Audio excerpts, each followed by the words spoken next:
Alors bonjour à toutes et à tous et bienvenue à ce point de marché du jeudi 15 février 2018. Yoav Nizar, très heureux de vous retrouver. Je vous laisse prendre connaissance de l'avertissement lié au risque trading et je vous rappelle bien sûr que vous disposez du chat pour laisser vos commentaires et poser toutes vos questions bien sûr. J'en profite pour saluer Pierre-Yves, Jean-Luc, Luc et tous les autres, donc n'hésitez pas à exploiter ce chat comme il se doit. Alors, le trading avec effet de levier amplifie toujours les gains et les pertes. Un compte risque limité présente un risque de perte du capital investi. L'investissement sur compte titre présente un risque de perte en capital. IG fournit exclusivement un service d'exécution d'ordre. Cette présentation est donnée à titre indicatif et ne saurait être considérée comme un conseil ou une recommandation. Voilà. Bonjour également à Thibaut et Frédéric qui viennent de rejoindre le chat et je vous rappelle bien sûr qu'en vous inscrivant sur ce webinaire, vous avez reçu automatiquement une plateforme démonstration IG, donc n'hésitez pas à contacter notre service client si vous ne vous souvenez plus de vos identifiants. Voilà donc pour cette introduction. On va débuter ce point de marché avec les indices européens notamment et le CAC 40. Le CAC 40, graphique du CAC 40 en données journalières que vous voyez sur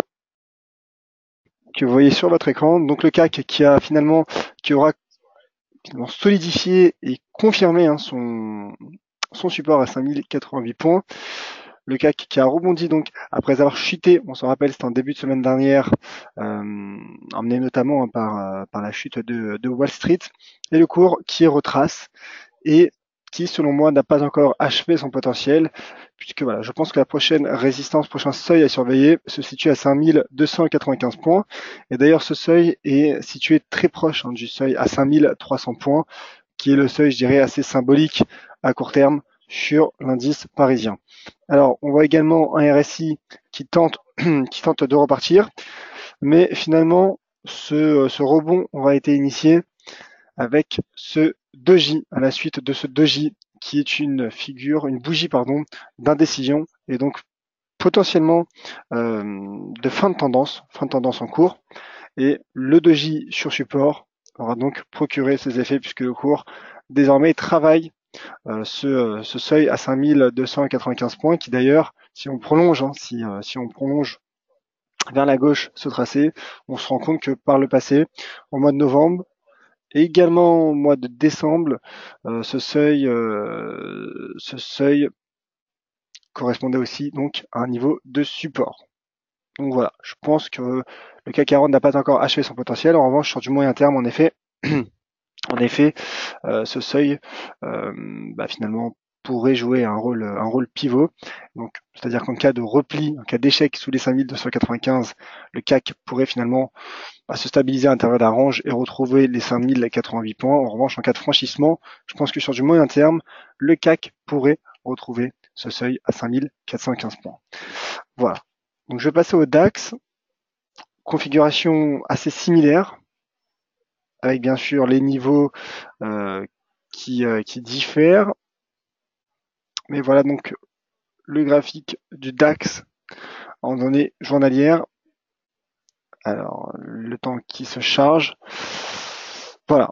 Donc le DAX, qui lui d'ailleurs on remarque en intraday est quasiment inchangé, à l'inverse d'ailleurs du CAC 40, mais cela montre aussi finalement le potentiel du DAX qui est en retard sur le CAC 40. C'est-à-dire que le CAC a quasiment atteint cette résistance que forment les indices européens depuis cette chute de la semaine passée. Et lui aussi aura rebondi suite, alors non pas à un doji, mais à un marteau, donc configuration proche, je dirais. En tout cas, configuration de retournement qui a pris forme aussi sur un support court terme à 2143 points, pardonnez-moi. Voilà, donc rebond sur support à 2143 points. Le DAX a encore de la marge pour retrouver les 12 620 points qui correspondent donc également au prochain pivot, au prochain test du cours à court terme. Donc là aussi, soit échec sous 2620, et auquel cas, risque de trading range entre les 2620 et 2143 points. Toutefois, en cas de franchissement, donc, le cours pourrait retrouver cet ancien support devenu résistance et qui est situé très proche d'ailleurs des 13 000 points. Voilà. Avec tout de même un seuil intermédiaire qu'il faudra surveiller en cas de franchissement, c'est 12 880 points. Voilà donc pour le DAX qui retrace au même titre que le CAC. Avant de passer au Forex, un mot sur Wall Street, car je trouve qu'il y a une configuration intéressante sur le Dow Jones notamment. Dow Jones, dont voici mon graphique. Le voici. Le Dow Jones, alors je vous ai mis des Fibonacci, on aurait pu les mettre aussi sur le CAC et le DAX, simplement pour montrer le niveau de retracement de Wall Street. Alors je dirais qu'il y a plusieurs signes. C'est vrai que j'en avais parlé en début de semaine il me semble que c'était sur ce webinaire, en tout cas de cette stratégie sur les indices américains. Pourquoi? Car en effet, il y a plusieurs signes qui, selon moi, laissent penser, en effet, m'avait laissé penser et me laisse encore plus penser désormais que la hausse pourrait prendre forme, qu'un rebond pourrait prendre forme. Tout d'abord, ce marteau qui a pris forme sur une zone de support entre les 23 600 et 23 250 points. Et également donc cette divergence haussière entre prix et RSI. Donc plusieurs signes, et lorsque l'on regarde le graphique du Dow Jones en données journalières, on se rend compte que le Dow Jones a retracé la moitié de son importante chute d'il y a une dizaine de jours, comme le montre ce ratio à 50% de Fibonacci, qui correspond donc à 50% de cette baisse. Le cours part en direction des 61,8, qui est finalement le seuil peut-être le plus important à surveiller sur les ratios de retracement et les ratios de Fibonacci. Et donc, d'ailleurs, ce que l'on remarque, c'est que ce seuil à 61,80, à 25 316, correspond aussi à un niveau de support court terme qui a pris forme au mois de janvier.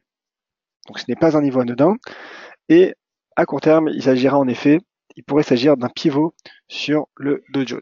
Donc le cas de franchissement des 61,80, ça confirmerait la remontée du Dow Jones, auquel cas le cours pourrait atteindre les 25 837 points, et pourquoi pas sur du moyen terme retracer totalement cet important mouvement baissier en atteignant les 26 678 points.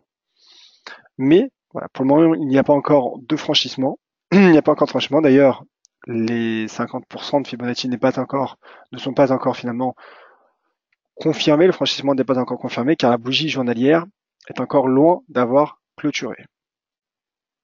Je rappelle que Wall Street n'a pas encore ouvert, donc il peut se passer encore beaucoup de choses, mais de ce que je vois sur les indices européens et sur cette configuration des indices américains, je me dis qu'il y a un potentiel de poursuite de ce retracement à la hausse pour les indices américains.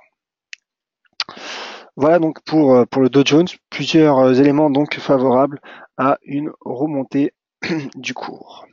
On va passer au Forex désormais avec l'euro-dollar qui lui aussi montre une configuration très intéressante.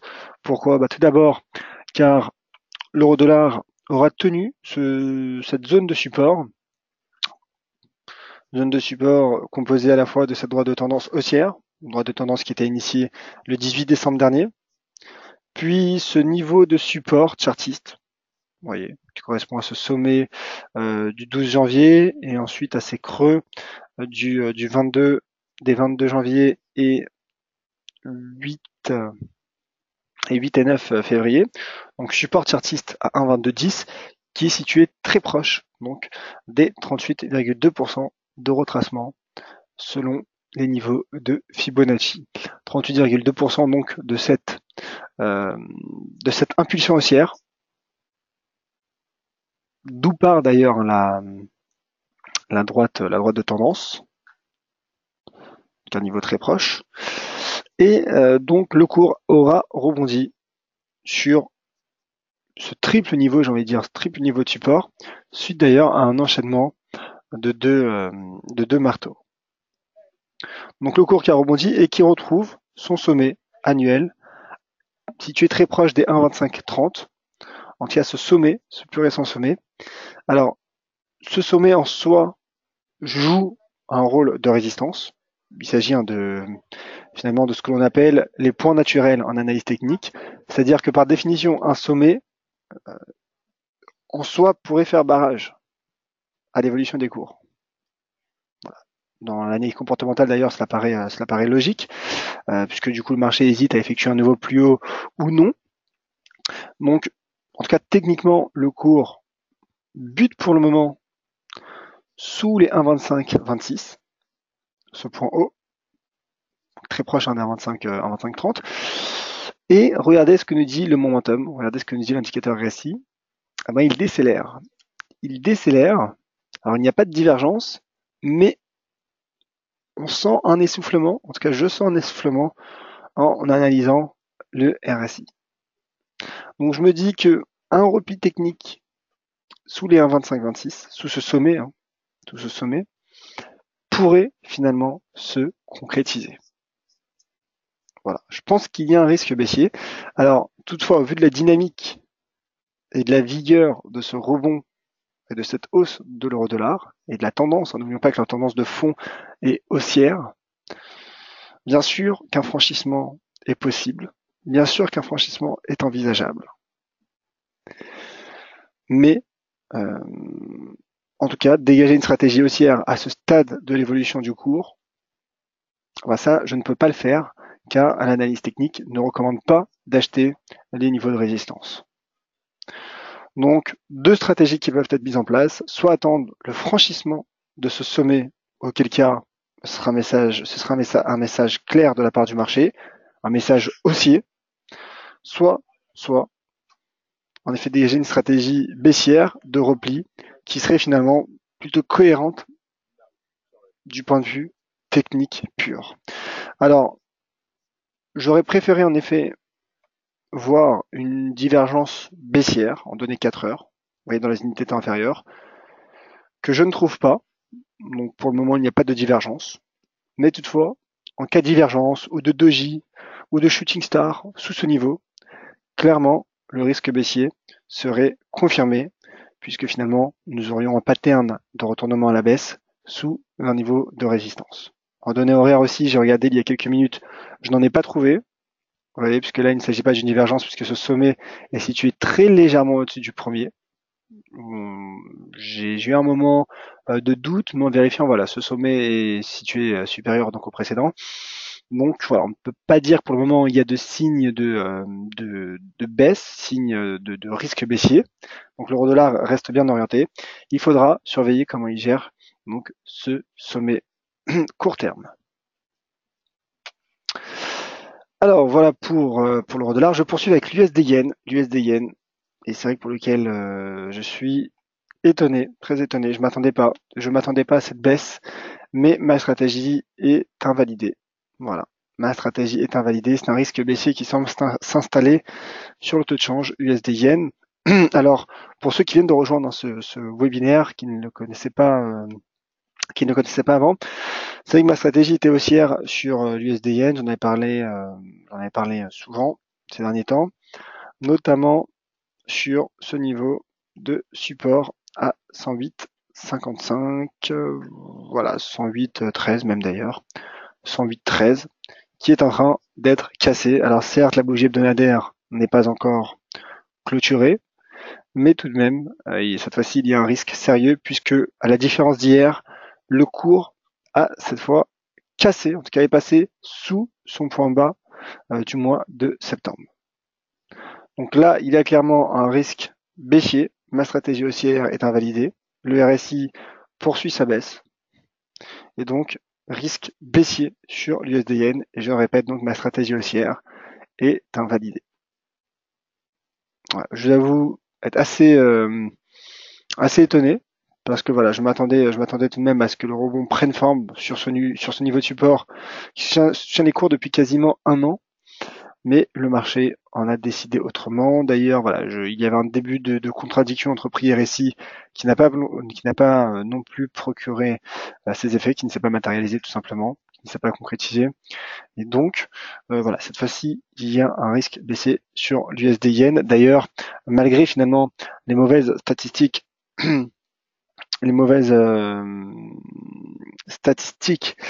qui sont apparues hier au Japon, cas de la nuit de mardi à mercredi, avec un PIB ralenti à 0,5%.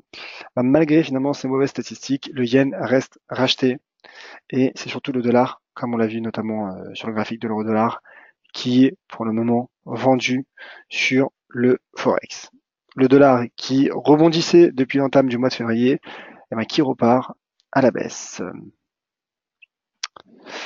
Alors voilà pour l'USD Yen, un mot sur peut-être quelques autres paires majeures, et notamment le GBP-USD. Le GBP-USD qui aussi profite finalement du repli du dollar américain, qui rebondit sur son support à 1,3825. Celui-ci donc, ce support a procuré ses effets. Le marché a atteint notre première cible à 1,4066. Il est en train de tester, en train de franchir d'ailleurs les 1,4066. Si ce franchissement se confirme en données journalières, prochaine cible à 1,4263. Configuration plutôt intéressante sur le GBP USD qu'il faudra surveiller bien évidemment.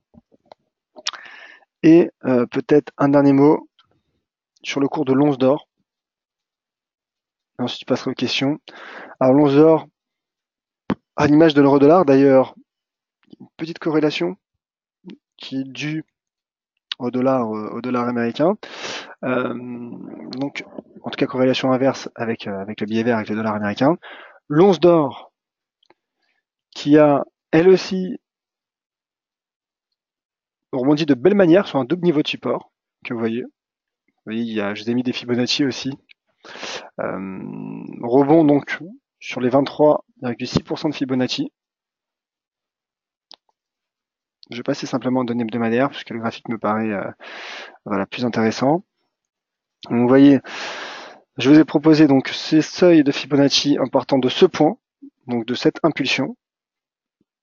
Que fait le marché après s'être replié sous ces sommets, sous les 1200, 1357, vous voyez, d'ailleurs qui est aussi une résistance par le passé, en tout cas son dernier sommet.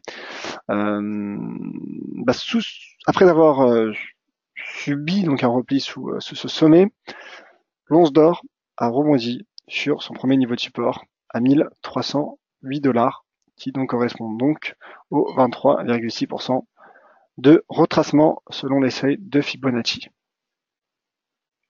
Donc rebond sur premier support. En données journalières, on voit également que les 1308 correspondent à un niveau de support chartiste, un magnifique seuil d'inversion de polarité que vous voyez. Très très joli seuil. Magnifique d'ailleurs. J'aurais pu poursuivre encore,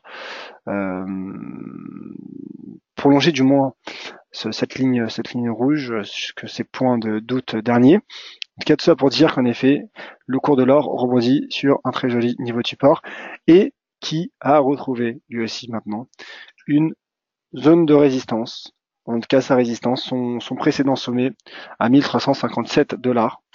Ses précédents sommets, d'ailleurs, puisqu'on le voit, on le remarque en données journalières, ça correspond finalement juste au bout des corps de ces bougies des 24 et 25 janvier quasiment, et à ce point haut de la séance du 8 septembre. Donc comme je l'ai expliqué, au-delà d'être une résistance, il s'agit aussi d'un sommet, et en soi, un sommet joue un niveau de résistance. Et donc, je me dis au même titre que l'euro-dollar, qu'il y a un risque de repli sous résistance. Alors certes, la tendance est haussière, donc il s'agira d'un pivot, comme je l'ai expliqué pour l'euro-dollar. Le RSI qui semble s'essouffler.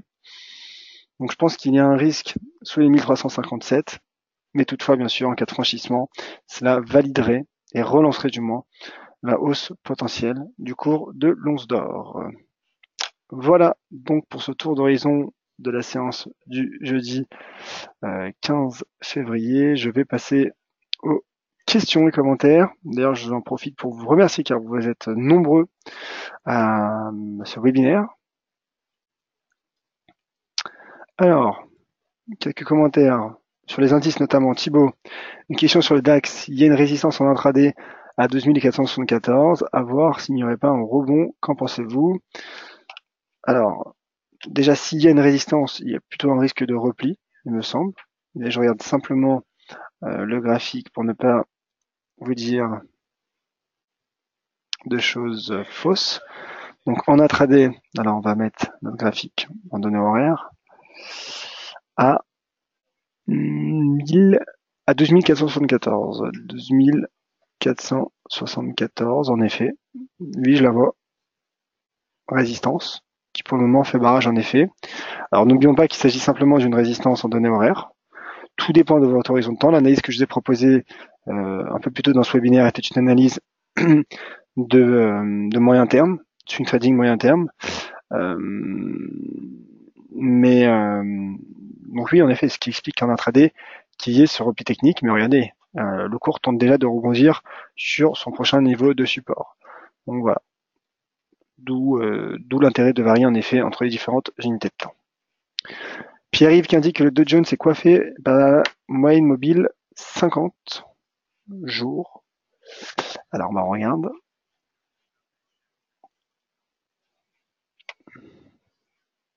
On regarde ça tout de suite.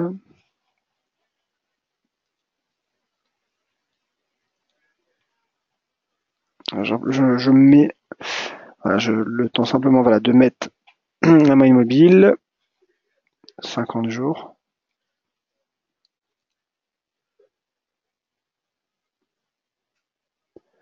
Je mets un peu plus en évidence cette moyenne mobile. En effet, la moyenne mobile qui correspond d'ailleurs au 61,8% de Fibonacci. Très intéressant. Magnifique configuration. Merci Thibaut. Ce que je disais tout à l'heure, le Dow Jones devra faire face à ce pivot court terme, donc entre les 60, qui correspond donc au 61,8, mais aussi à cette moyenne mobile 50 jours. Bien vu. Donc voilà, on analysera lors des prochaines séances comment la façon dont gérera le Dow Jones ce double niveau de résistance. C'était Pierre-Yves, pardon. Merci Pierre-Yves.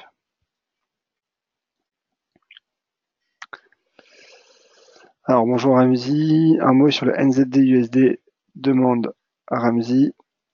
Le NZD USD.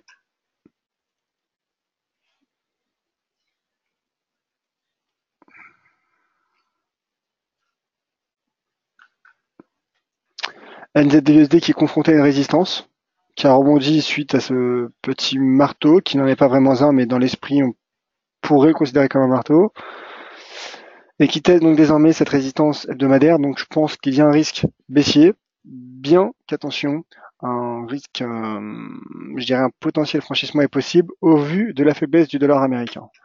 Donc là je pense, bon, ce que je disais tout à l'heure, naturellement du point de vue analyse technique, il y a un risque de repli sur résistance, mais voilà, au vu de la mauvaise dynamique du dollar américain, je pense que le NZD USD pourrait franchir les 0,7380, auquel cas un retour sous les 0,75-165 me paraîtrait envisageable à moyen terme. Voilà. On voit qu'il y a pas mal d'indices, qui sont d'indices d'ailleurs et de paires, en tout cas d'actifs, qui sont sous des pivots, et ce qui est aussi donc intéressant, notamment du point de vue de gestion du risque. Alors Pierre-Yves, un commentaire sur le dollar. Le dollar est baissier, donc risque de désintérêt des investisseurs institutionnels pour aller vers d'autres devises plus appréciées. Donc, suite de la baisse du dollar, demande Pierre-Yves. Potentiellement, oui. Potentiellement. En tout cas, ce que je peux vous dire, c'est que le dollar américain est dans une dynamique baissière, qu'il a en effet retracé, effectué un rebond lors de la première moitié de ce mois de février, et qui semble pour le moment repartir à la baisse. Mais attention, on l'a vu, l'once d'or est sous résistance, l'euro-dollar est sous résistance, le dollar américain pourrait de nouveau rebondir. En tout cas, il est positionné pour effectuer un éventuel rebond lorsqu'on compare notamment face à l'euro et également face à l'once d'or. Pierre qui demande un mot sur l'euro-yen, bien sûr. Vous êtes nombreux sur les chats et ça me fait énormément plaisir. Merci beaucoup. N'hésitez pas justement à vous en servir. Également sur les réseaux sociaux. Vous pouvez me poser des questions même hors webinaire, sur Twitter notamment @yoavnizar. Alors, l'euro-yen qui retrouve ce support à 131,65. Magnifique support de long terme, qui se situe proche d'ailleurs des 23,6% de Fibonacci, mais c'est surtout ce support chartiste en l'occurrence. Vous voyez, sans une inversion de polarité à 131,65. Donc je pense qu'il y a un potentiel de rebond de l'euro face au yen, d'autant plus après ce marteau en données journalières. Donc je pense qu'il y a un potentiel de rebond pour l'euro-yen qui à court terme pourrait, selon moi, retrouver ce sommet à 133,80 et pourquoi pas retrouver aussi cette ancienne résistance à 134,45. Voilà. Je pense que pour le moment, soutenu par son niveau de support, l'euro-yen pourrait rebondir et reprendre sa marche en avant. Bien sûr, une cassure des 131,65 invaliderait cette stratégie. Alors une autre question sur l'euro-yen justement.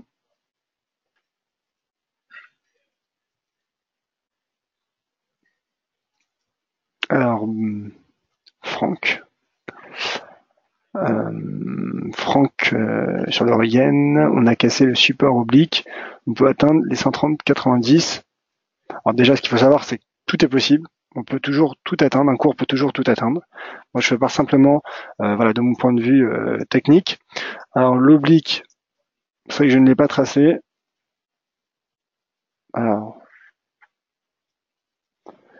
Alors je ne vois pas exactement quel oblique, en tout cas à quelle unité de temps. J'avoue que je ne la vois pas. Peut-être de celle-ci, mais il ne s'agit pas réellement d'une... Voilà, il s'agit d'une oblique, mais qui a été cassée à quelques reprises déjà. Donc je ne sais pas si c'est à ça que vous faites référence. En données journalières, alors on va regarder. Vous pouvez me donner le point de départ, ça m'arrangerait. La séance, du moins. Alors peut-être ici, peut-être point de départ au 17 avril.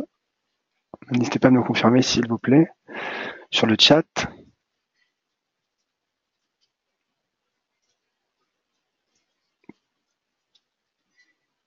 Enfin, c'est à ça que fait référence. Pour moi, il ne s'agit pas d'une droite de tendance.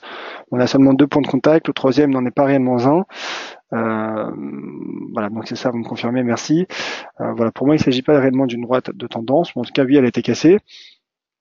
Quand bien même cette droite de tendance aurait pris forme et aurait été cassée, finalement, le cours a baissé suite à cette cassure. Donc là, désormais, il est supporté par un niveau de support, il est soutenu par un niveau de support à 131,65.